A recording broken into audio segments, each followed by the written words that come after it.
Okay, it's Bob again, working on this 1972 Jose Ramirez Flamenco 1A. This is the one with the top cracks, the top crack, which runs from about here to here. And it's got two back cracks, one of them which I cleated, and this top crack which I cleated with 5 cleats. And I pulled the cleats through with a steel string guitar wire, first string. Anyway, everything's done and sanded inside, cleaned up, any glue squeeze out, etc. And after wet sanding, I've got kind of a, obviously a frosty area here along the crack. The crack runs right along the pick guard or tap plate, and apparently whoever was playing this was using a flamenco technique of tapping too hard, and he literally cracked the soundboard. Soundboard's about 2.7 to 2.8 millimeters thick, and he managed to somehow crack it. There's a brace here, and there are fan braces, and there's an under bridge pad under here. So the bridge and the under bridge pad are keeping the crack from going further. The cross brace here was helping to keep the crack from spreading, and as you can see, most of it is, in this area from here to here. Anyway, I have to French polish that.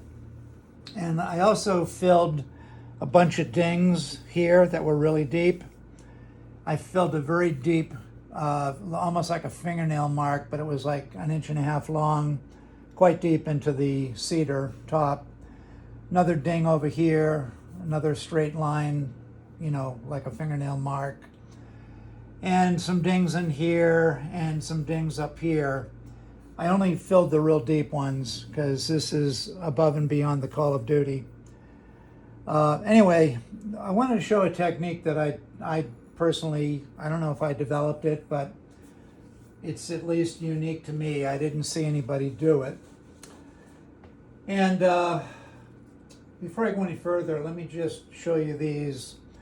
These are little sanding blocks that I use to little offcuts of cedar, and I bevel the edges so it wouldn't be too sharp, and then I just take, like in this case, this is 600 grit sandpaper, but I use different grits of sandpaper wrapped around these little blocks, and they become my little sanding blocks to fine detail sand wherever I put super glue. Okay, I'm going to explain further. So yeah, I went over this in the last video. I do use this thin super glue, and if necessary, I'll use a medium super glue, okay? And what do I use it for? Well, after I repaired the crack inside the guitar, there's sometimes, not always, because sometimes I can pull the top together a little bit. But in this case, because of the braces going across, there's no tightening the crack. I had to fill it. So I patched it underneath very carefully and very neatly. And in order to do that, I used some little offcuts of, in this case, because this is a cedar top, I used little offcuts of cedar, the size of a dime, and they literally go underneath this crack every I don't know, about every 5/8 of an inch. There'll be one of these. They're about 1 millimeter thick, okay? They're not very thick.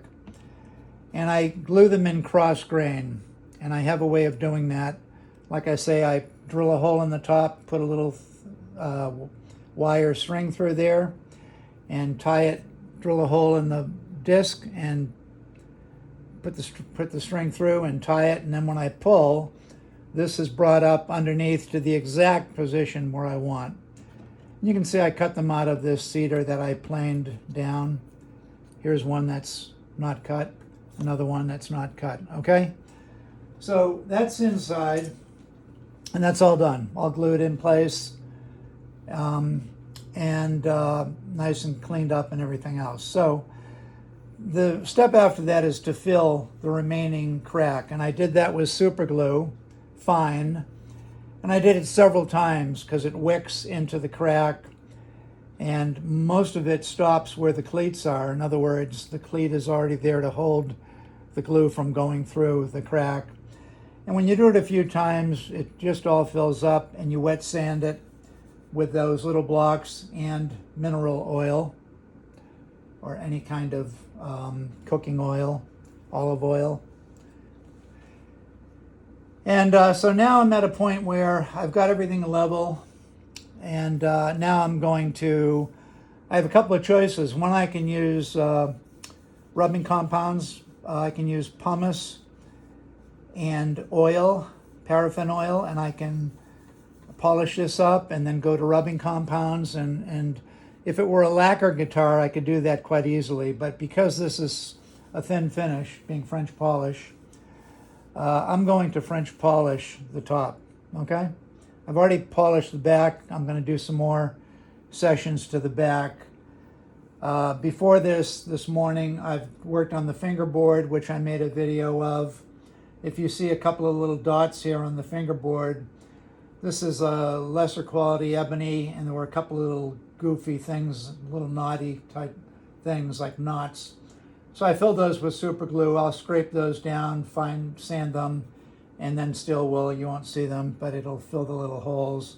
That's what those little dark marks are. So I've worked on that already this morning. Everything's done, frets are all leveled, and so on. So now we're going to get into this. So I'll use a combination of little pieces of cotton t-shirt, okay? And I'll use some French polish pads, which are in my little jar here, okay? We're going to start, let me double check the camera. And yeah, we're rolling. So we're going to start by doing this, and I'm going to take the bigger one. And I just wanted to show you these squares, because these are actually going to be my French polishing pads. Okay, so I'm going to take this, and there's two sides to this. There's a side that is less fluffy, and there's a side that has a little more fluff. I want the fluff side. I'm going to fold this into 4. Okay, and there it is.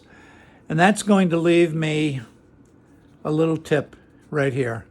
And that tip is going to allow me to get into the edge of the fingerboard. It's going to allow me to get into this area very carefully, okay, and precisely. Same around the bridge. I can already see that my camera is going to be in my way here, so I might have to make a slight adjustment in a second to the camera. But anyway, because there's a leg hitting my arm here, it's going to get in my way. But I also have to get over here and do along this pick guard, this tap plate. This whole thing is a tap plate here. It's not 2 tap plates, it's one big one. And this is what I'm going to do. This is the technique. And of course, I'm going to work my little pad onto this piece of rosewood, which is probably almost 1/4 of an inch thick now with shellac. Been using this for 26 years or 27 years. Anyway, I'm going to work out the mixture on this before I go to the top. Same if I use pumice to do a little filling, because I can see a couple of little areas. And like I said, I'm not going to fill everything with, it's too much work to do every little ding on here, just the deep ones. So I'm going to do a little pumice filling too. You won't be seeing that, it's going to be slightly out of camera. But, so, moving on here, I'm going to prepare this little work board. It's got a little dust on it, I want to get that off. Okay. So the first thing I'm going to do is load 2-pound cut shellac onto the tip of the little pad here. I don't know if you can see it, but there it is. That's 2-pound cut. I'm going to further dilute it with some Everclear. I'm going to put a little bit of oil on here, maybe 2 drops. There's 1, 2. And I'm going to also take some pumice, tap it on my work board, and then I'm going to go to my work board and kind of make a slurry.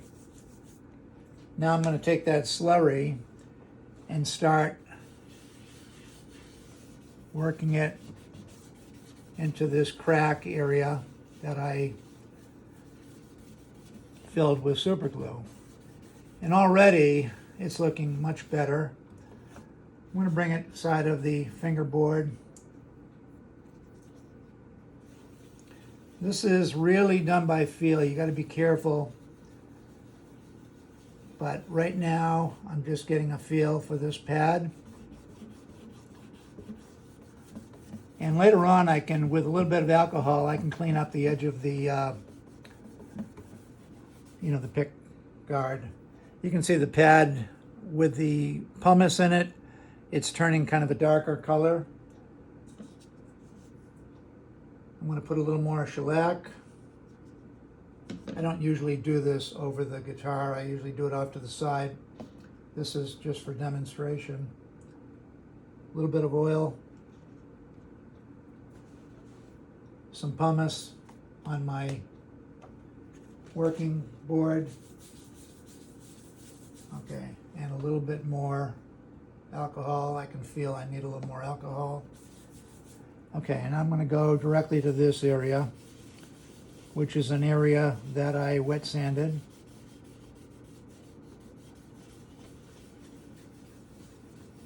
And kind of work it out. Go back to this crack, because this is what I'm really trying to finish is, what I'm really trying to do is French polish the areas that have been wet sanded. This guitar has some battle scars, but they're relatively minor.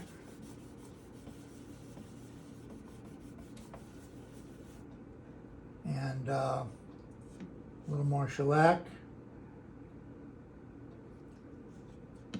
alcohol,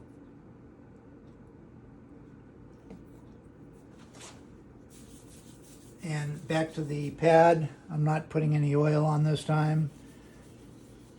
I can feel it. I can feel the pad, and it feels it's working well for me. So I'm just going to keep going with it.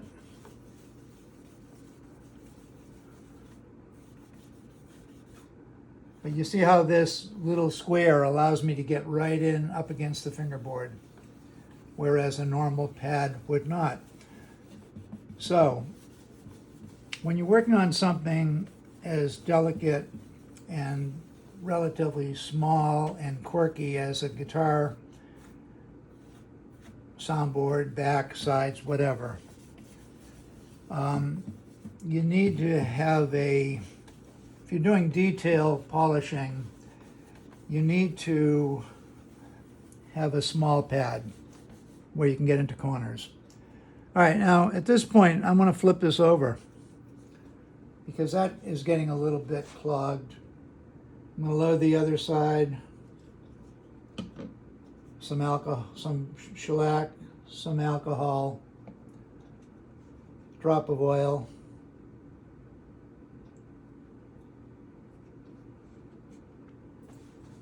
And a little bit of pumice.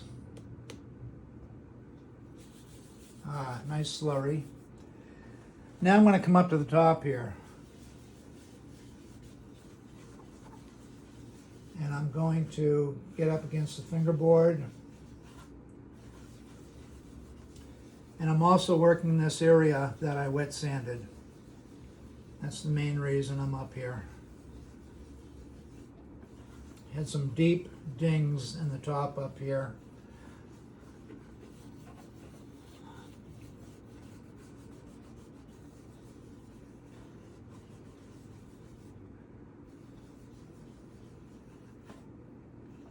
You see how that allows me to get right up against the fingerboard, okay?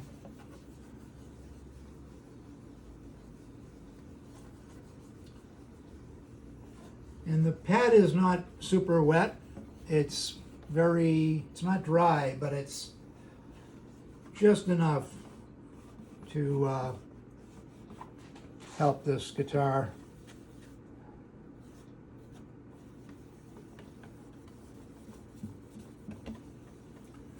Now, I am going to go to a pad in a bit, but right now I'm just doing some detail polishing.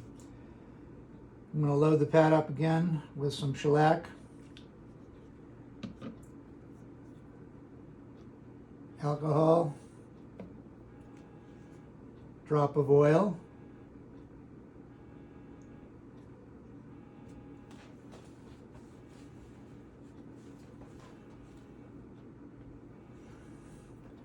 and of course a telemarketer is calling me, and a little bit of pumice.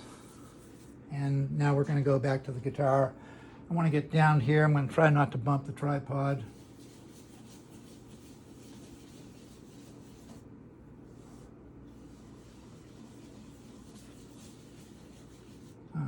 Gotta really pay attention because I have long fingernails and I have cedar. Bad combination. Now I'm going to come up to the bridge. Just kind of blending this. You can't see the pad, but it's right here on my fingertip. See? It's really just a tiny little thing.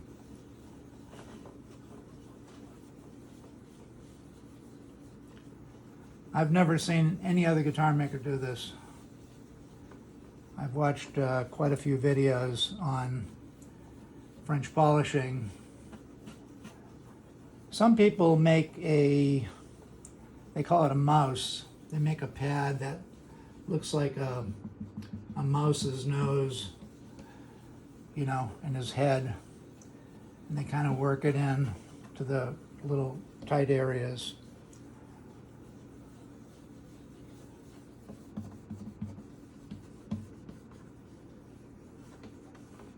Okay, so looking in the back of my camera, that's cool. And now I'm going to go back to this all will happen well with the big pad.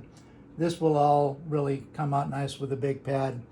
Really, this small pad is for this area, so I want to go back to it. Some shellac, alcohol, drop of oil, and I'm looking at the thing. It looks like I could still use a little more pumice, so I'm going to put a little more alcohol on the pad just to wetten it a bit. And I'm going to go back in here. I want to fill that, whatever's left over from my wet sanding. And I don't want to stay in that area because I'll get a mound. I'll get a mound of pumice, and then I'll have to wet sand it or dry sand it. Either, well, wet sand. I would have wet sanded it. But anyway, I'm just really trying to get into this area where the tap plate is, and the crack is literally along the tap plate. Also this area down here, I'll do some work. I got to be careful because these little pads are really great. You got to really get a feel for it and gain your confidence with it, because it can really ruin your day if you slip.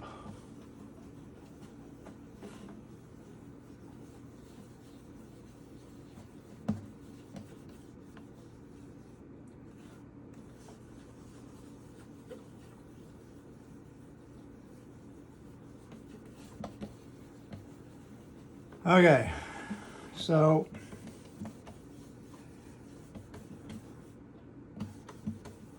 you can hear it sticking a little bit. Solution for that is alcohol, but I'm going to put a little shellac on there too. And a little alcohol. And when I say a little alcohol, I'm talking about a tiny bit of a squirt out of my little squirt bottles. You can see the alcohol trail, and that's a good sign that everything's working well. The amount of pressure I'm using right now is just moderate, a little more than the weight of my arm.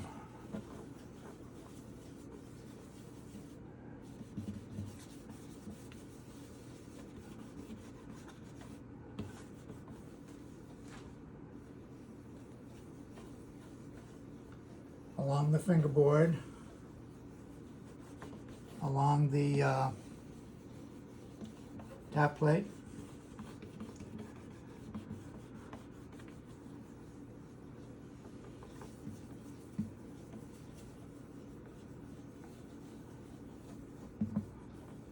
Whoops, bumped the camera.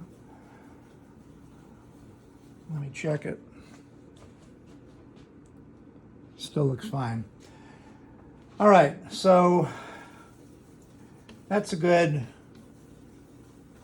first session with the folded pad. Now we're going to go to a regular pad, and I'm going to go to, because I have all these small little areas to do, I think I'm going to start off with a smaller pad. I'm going to, this is a t-shirt, this outer cover here. I'm going to open it up. This is sort of a folded up chunk of cheesecloth, fine cheesecloth. And so what I often do is squirt a tiny bit of alcohol on the cover sheet first. I'm not going to do this over the guitar. Then I'm going to load up the ball here of cheesecloth with shellac. I'm going to do this out of camera. I don't want to do it over the guitar top. Then I'm going to squirt in some denatured alcohol, Everclear, 190 proof.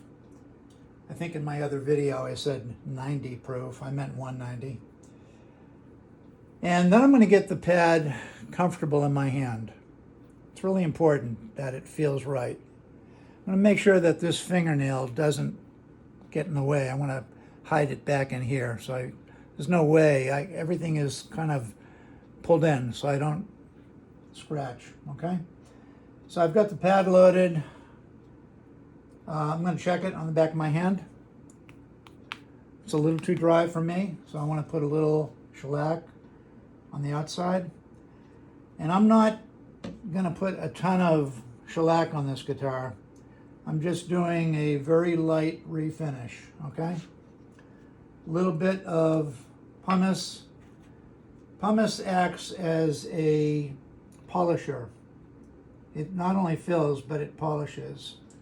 So at this stage, now that I'm doing some bodying, I'd like a little advantage. And not only will it fill pores a bit, but it will polish, okay? So, now that I've got that, I'm going to start up here. And I'm just going to work my way around.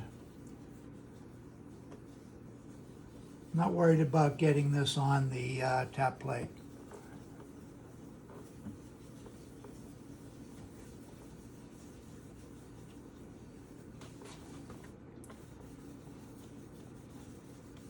Keep in mind, this pad is not that wet. What I'm trying to do is just put shellac where I sanded. But at the same time, it's also filling little dings. There's a lot of dings, string dings behind the bridge, but I'm not going in there and filling those intentionally. Whatever gets in there pumice-wise is fine. I did notice the tiles on the rosette, the little mosaic tiles, were kind of separating. And this is actually helping that as well. It's filling the little irregularity between tiles. So once again, there's not a lot of polish on here.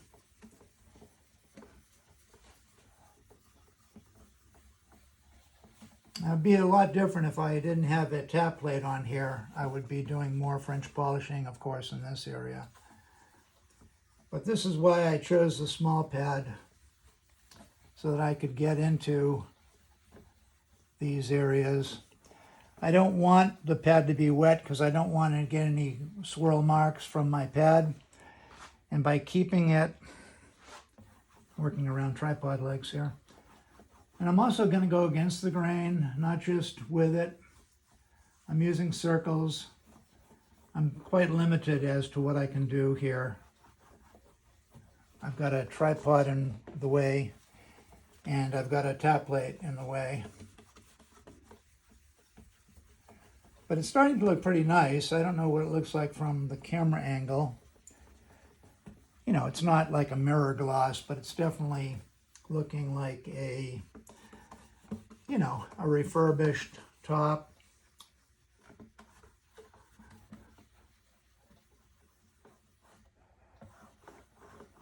I can actually feel the little grain lines in this cedar, which tells you how thin the finish was. I'm going to look through the camera here for a second. Okay, and we'll do some, I'm not done yet. I'm just going to do a little bit of straight lines here.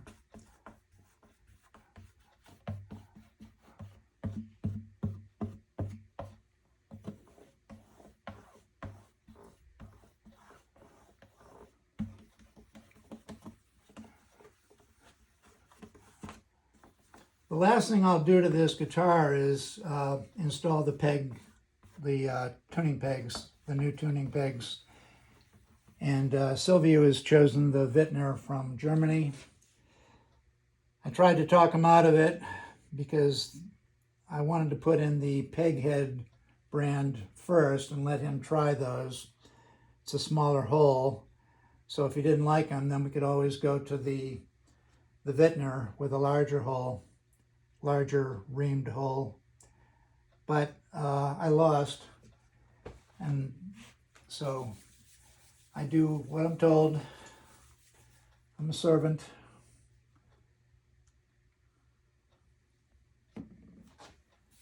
Okay, I'm working the pad right now on this. Okay, that's what I'm doing off to the side. Okay, now we're going back to the top and working the areas where I wet sanded the most. And of course, this is where your arm lays, so you want to have, you know, a good amount of finish on there.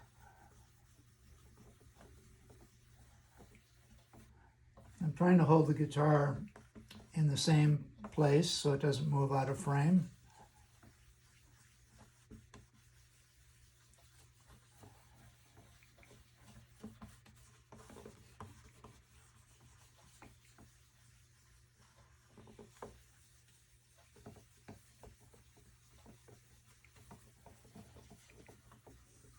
So this is very thin stuff I'm doing. This is not any kind of a heavy bodying session. Really just kind of freshening this thing up a bit. But keep in mind, I'm not doing it for that reason. I'm doing it because I have to. I'm blending the areas that I really need to do. I'm just blending those into the rest of the top so that you don't see one area that's been repolished and another area that is, you know, looking old. In fact, it's going to be quite nice looking when I'm done.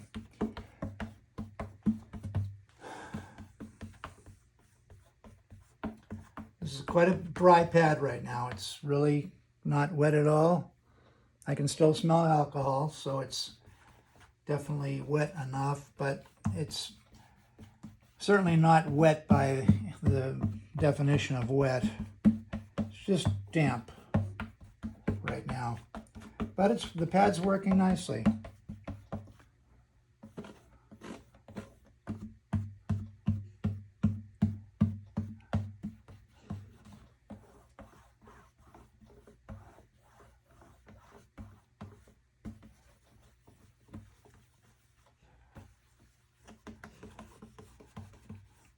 Okay,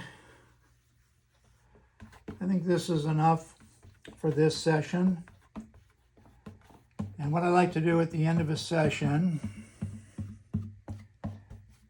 is, although I don't really need to do it because this is looking pretty good, maybe I'll just leave it. But oftentimes at the end of a bodying session, I will come back and just put some alcohol on the pad.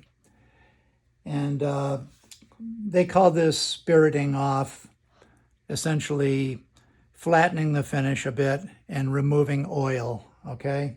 The alcohol takes the oil away. But I really don't have to do that at this point. I can touch this right now, and I can see the oil. There's a little bit of oil left here. I could go to alcohol right now and spirit off, but I don't want to do that because I have a very thin amount on here right now.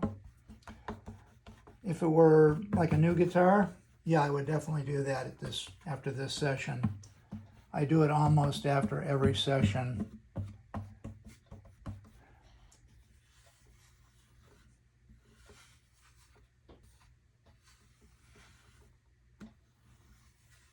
So on this guitar, I'm going to obviously polish the top. I'm also polishing the back. And I might do a little to the top of the head just to shine it up a tiny bit. Very lightly. Not lightly, but very little shellac on it. Just a very just a damp pad on the head after I clean it. Oh, incidentally, before I polish this right now, out of camera, before I turn the camera on, I cleaned the top of the guitar with a paper towel. I went into the kitchen and I dunked it in some hot water, folded it up into quarters, dipped it in some really hot water in the faucet, put a little Dawn, D-A-W-N, dishwashing liquid on it, and I kind of, squeezed it together to get a little bit of soap in there. And I came out and I cleaned the whole top, okay, with a damp pad. And you could see water droplets all over the place. And then after that, I took a dry one and I dried it all off. And then I took another dry paper towel and I dried it again. And then I went to my trusty blow dryer and I basically blow dry as a insurance policy, just to be sure everything's dry before I French polish. So that's all been done before I started this video. Okay, so you can see I've got quite a bit of shellac on here. It's not sticky, but it's certainly the pores of the cover are not open. They're kind of clogged with stuff. And I'll take a little bit of alcohol because I've had a little bit of time now for this to dry. Tap it on the back of my hand for a second.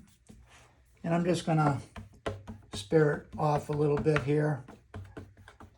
What it'll do is it'll flatten the shellac and it will take the oil off until the next session. But the reason I really do this is to flatten what I just put on. It kind of melts any little ridges from using the technique of circles.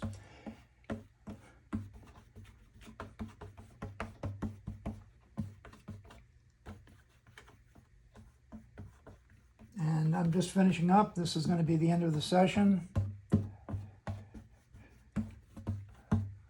It's 11:15, time for a yogurt. I've been working all morning on this guitar.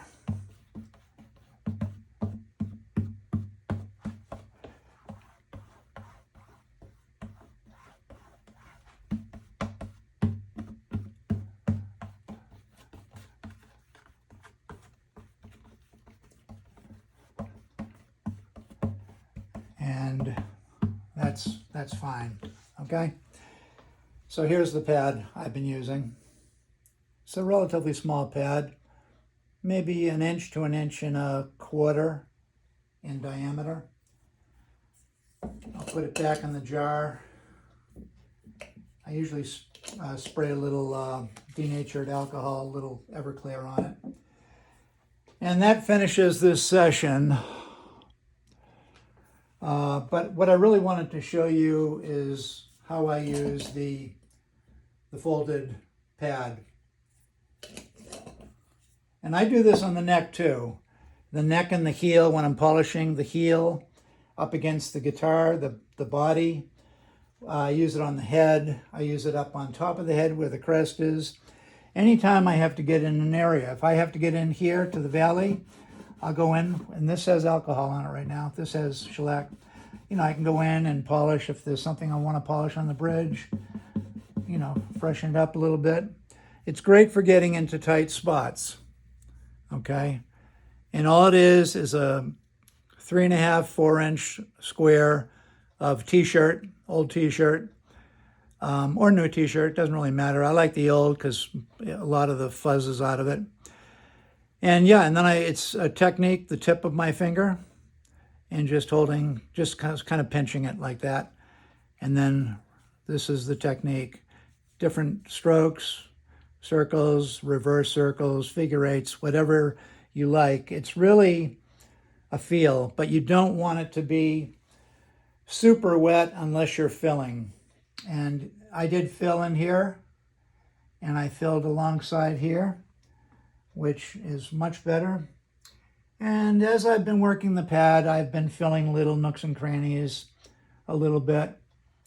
We like to call this kind of a guitar with character, because it does have some small signs that it's been owned and used and played. But really, for a guitar 51 years old, 52 years old, it's in pretty damn good shape, really, okay?